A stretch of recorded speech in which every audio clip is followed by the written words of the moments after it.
kita punya banyak definisi tentang apa itu karya seni. Menurut saya karya seni adalah cara seorang seniman untuk mengabadikan momentum besar dalam hidupnya, lalu bisa ditinjau kembali beberapa tahun setelahnya. Kalau kau bisa cek lagu-lagu saya, karya saya, lagu Komang adalah momentum besar dalam hidup saya. Hadiah untuk istri saya, Suasana Rumah adalah momentum terbesar. Begitu pula lagu terbaru saya berjudul Abangku adalah momentum besar dalam hidup saya. Dan juga adalah hadiah untuk abangku Boy Laode. Dan saya akan bawa kamu beberapa bulan sebelum lagu ini terjadi. Ini dia.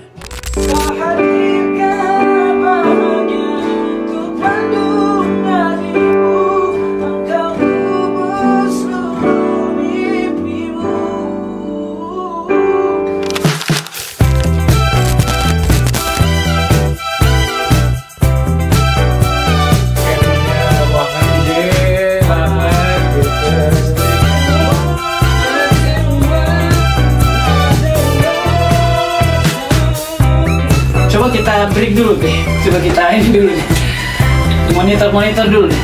Mampus juga ini Raisa nih. Bagaimana? Karena dia capek nih. Perekaman apa ini, Bung? Abangku. Kalau tidak salah ini terjadi April tahun ini ya. Itu tepat saya ulang tahun yang ke-30. Kebetulan di bulan yang sama abang saya juga Boy Laode ulang tahun. Kebetulan kita sama-sama April, cuman beda 3 tahun.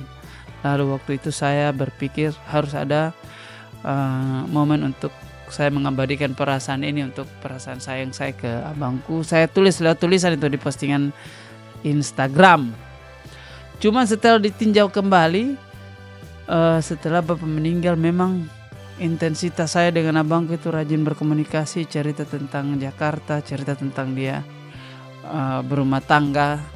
Kebetulan saya masalah rumah tangga lebih senior beberapa tahun sebelum dia. Akhirnya kita rajin cerita begitu. Terus saya berpikir harus ada memang momentum besar yang bisa mengabadikan perasaan sayang saya, dan perasaan saling sayang ini adalah perasaan yang harus kita ungkapkan sekarang begitu. Ketika orang kita sayang masih hidup satu sama lain, bukan setelah nanti pergi. Kayak setiap malam saya bilang sayang ke bapakku lewat doa. Cuman dia sudah ada di dalam kubur, jadi bagus juga. Cuman maksudnya andai kan masih hidup, itulah bisa lebih rajin begitu. Nah ini dia intensitas rajin berkomunikasi. Memang jadi dari niat menulis, ada niat tulisan tadi dijadikan untuk lagu. Tak kelompok yang mau meninjau ini yang bikin lagunya. Dia mau kan? Mau pakai ini ya. Gimana? Lagunya sudah tertulis. Langsung langkah selanjutnya saya hubungi produserku, Mas Eliva Sonaru. Kau tahu dia siapa lah? Dia ini menemani saya dari dulu, dari lagu Salah. Ini antara Bersenja Gurau, Lesung Pipi. Saya selalu sama-sama dengan dia. Adalah orang yang menemani saya jauh sebelum mentari cerah. Dia hadir dulu waktu masih mendung-mendung dan menjadi gitarisku sampai sekarang. Saya selalu sama-sama dengan dia kemanapun. Lalu saya hubungi, kita coba bikin ramuannya, cari referensi, terus kita ramu di studio. Itu yang membuat saya senang kepada teman-teman. Terima kasih sudah membeli baju-baju saya. Salah satunya baju yang terbaru ini abangku. Karena berkat kamu dan panggilan job tahun lalu itu, kita sudah punya studio sendiri, punya alat recording yang sangat cukup. Akhirnya kita bisa melakukannya setiap hari, kapanpun, tengah malam. Elivas, yuk datang ke studio kita bikin. Ini berkat kamu juga, terima kasih banyak. Akhirnya kita bikinlah. 1 minggu kemudian demo pertama jadi. Dan bagus. Besoknya kita rombak dari awal. Itu gara-gara temponya masih terlalu slow, kemudian chordnya itu kuncinya masih terlalu tinggi. Ini kita kasih turun sedikit, kemudian temponya dikasih naik sedikit, menjadi versi yang paling saya suka. Dan kita lanjut di proses selanjutnya.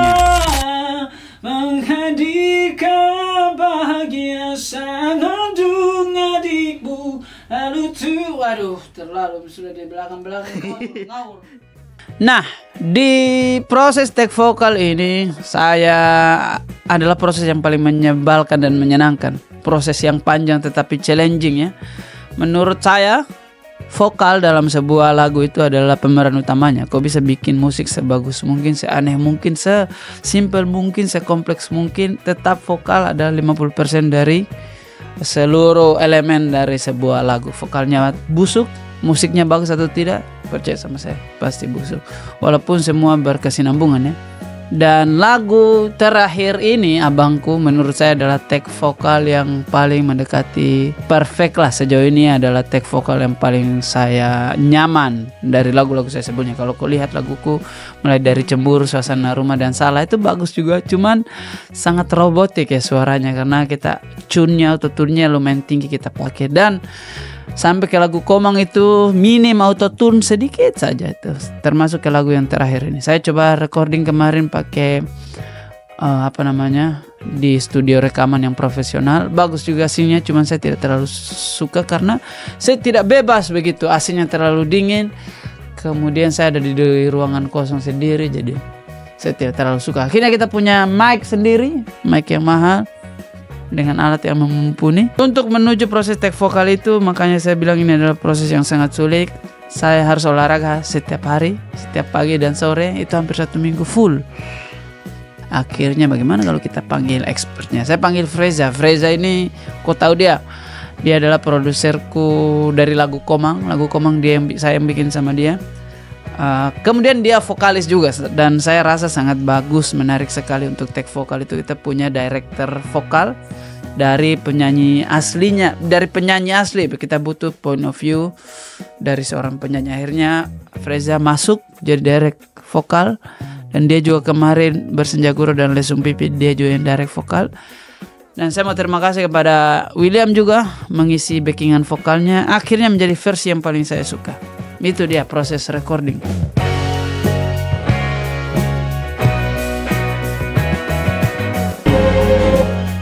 Kelompok yang mau meninjau lagunya. Dia mau kan?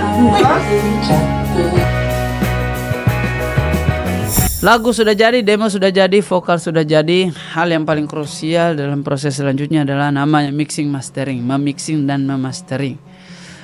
Menurut saya sebuah lagu yang tidak di mixing mastering kadang-kadang ada yang bagus juga, tapi untuk membuat dia perfect dan cantik didengar, itu mixing mastering itu adalah proses yang sangat bagus, sangat harus begitu. Karena ibaratnya kita memasak itu bumbu semua sudah ada semua.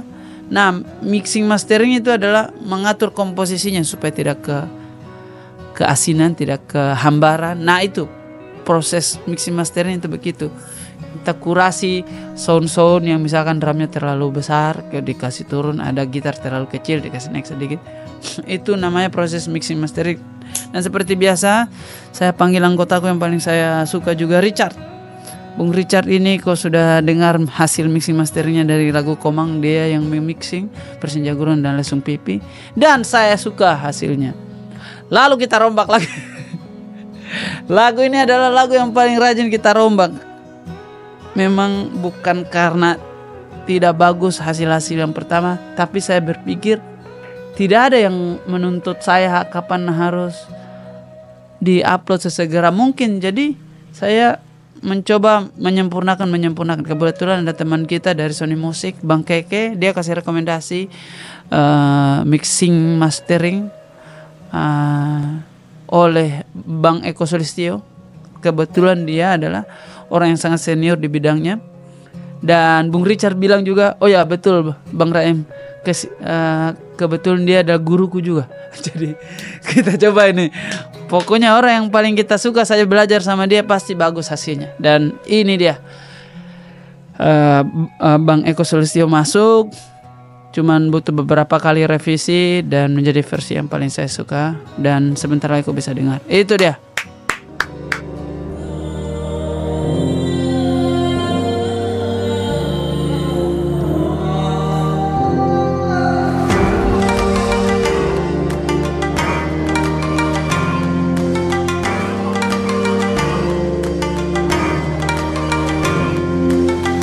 Proses krusial selanjutnya adalah video klip dari lagu Cemburu, Suasana Rumah, lagu Salah. Kalau kau bisa lihat video klipku selalu menghadirkan elemen tari-tarian. Kali ini kau tidak akan lihat. Tapi yang menarik di dalam proses pembuatan video klip kita, akhirnya saya dan kantorku lah, punya kesempatan untuk membuat produksi yang lumayan. Secara budget itu sangat besar dan kita mendanai sendiri, alhamdulillah, berkat teman-teman yang membeli baju.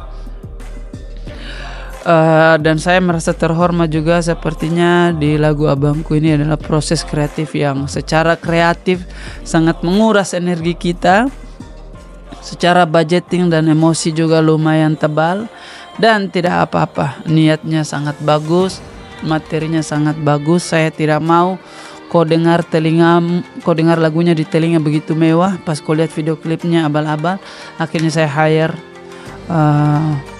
teman-teman dari PH yang biasa urusi video klip. Angankara, teman-teman, Angankara, direkturnya Bastian. Nah, cuman saya lihat portofolionya bagus. Saya tidak banyak baca, saya cuman kasih referensi, aku mau seperti ini. Eksekusi serahkan ke ahlinya. Jangan sok tahu itu. Saya rasa kecerdasannya kita, kantorku, adalah memilih orang-orang yang cerdas di bidangnya. Jadi kecerdasannya kita itu adalah memilih orang yang tepat, serahkan ke ahlinya, dan hasilnya saya tidak sabar kasih lihat ke kamu. Yang paling menarik dalam proses video klip adalah lagunya belum sepenuhnya jadi. Jadi proses video klip dan juga proses mixing mastering itu bersamaan terjadi itu. Kami syuting video klip, lagunya kita pakai hanya demo saja. Jadi proses editing video klip lagi diedit berapa kali, draft 1, draft 2, draft 3. Mixing mastering sementara edit juga. Lalu digabungkan menjadi materi yang paling saya suka dan siap didengarkan. Nah, untuk lagu Abangku ini, sampulnya adalah foto yang paling fenomenal di keluargaku. Ini adalah foto diambil kayaknya tahun 2000 atau 2001. Kita bisa lihat dari baju saya, adalah baju yang paling keren di zamannya, baju Panji Manusia Milenium. Teman-teman yang lahir tahun 90-an pasti tahu tokoh ini. Sebelum Panji Pragiwaksono merajai YouTube dan Panji si petualang digigit sama kobra. Kita punya sosok Panji yang paling kita suka, namanya Panji Manusia Milenium. Manusia Milenium karena seriesnya itu tahun 2000, tahun milenium. Baju itu saya ingat sekali, baju lebaran, diambil pas lebaran, punya sayap di belakangnya. Saya berfoto dengan abangku, Bang Boy. Itu berarti foto diambil 23 tahun atau 24 tahun yang lalu lah. Dan baju itu kalau kau lihat, baju itu adalah baju warisan juga dari Boy kekecilan, lalu diwariskan ke saya. Yang belikan baju itu om saya, Bimbo. Bimbo adalah dia yang kemarin waktu konser di Kendari dia hadir. Kemudian dia yang ngajarkan saya main gitar. Jadi sangat historikal, sangat fenomenal, dan saya pengen kasih tahu ke kamu bahwa sudah waktunya membanggakan kasih sayang, saling sayang antara keluarga di internet tuh. Sudah waktunya kau kasih foto kakakmu, mamamu, bapakmu di internet. Saya sayang kau dan lain sebagainya. Bukan lagi pacar-pacar kampret itu kumpul kebo itu. Astagfirullahaladzim. Itu dia. Jadi kalau kita lihat perjalanan dari ide sampai terjadi lagu ini, sederhana apa yang saya mau bilang ke kamu di video ini, walaupun agak panjang, bahwa idenya sangat sederhana. Ini adalah persembahan kepada orang yang paling kita sayang, dan saling sayang itu kita harus utarakan selagi kita masih bisa tegur sapa satu sama lain begitu. Sederhana idenya, walaupun budgetnya lumayan tinggi, tapi tidak apa-apa coy.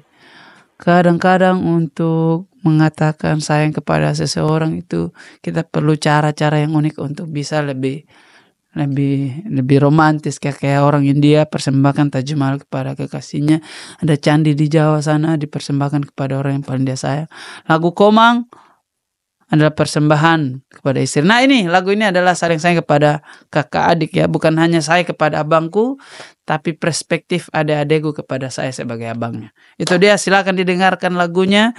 Jangan biarkan internet diviralkan oleh lagu-lagu yang tidak pantas secara lirik.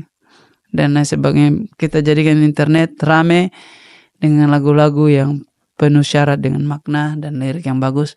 Tugasku sudah selesai membuat lagu yang bagus sebisaku. Sekarang ini tugasmu membuat lagu yang bagus ini didengarkan oleh seluruh telinga di dunia. Selamat mendengarkan.